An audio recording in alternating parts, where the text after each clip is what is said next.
లక్ష కోట్లు ఖర్చు పెట్టి చివరికి మన కాళేశ్వరం ప్రాజెక్టు పరిస్థితి ఏమైందంటే అదొక టూరిస్ట్ ప్లేస్ అయిపోయింది. దానికోసం లక్ష కోట్లు ఖర్చు పెడితే వచ్చి పోయి ఎక్కడ చూపిస్తాడు, మళ్ళీ ఈ పైగిలిన పర్రె దగ్గర నిలబడి ఒక పర్యాటకుడు వచ్చి. దీన్ని వాళ్ళు ఏం చేస్తా ఉన్నారు, నమస్తే తెలంగాణలో ఎంతో అద్భుతం అని, ఎంతో గొప్ప వ్యక్తి కేసీఆర్, గొప్ప వ్యక్తి. మరి గొప్ప వ్యక్తి కాదా కేసీఆర్?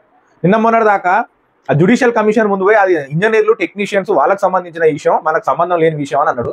ఈ రోజు మళ్ళీ ఏం రాసుకుంటాడు వాడు, కేసీఆర్ గొప్ప వ్యక్తి అంటే. ఎందుకంటే ఇట్లాంటి కాళేశ్వరం లాంటి అద్భుతాన్ని కలగన్నాడు. ఆయన బ్రెయిన్ చైల్డ్, మెదడు నుంచి పుట్టిన ఆలోచన నుంచి వచ్చినాయి ఈ కాళేశ్వరం అన్నారు.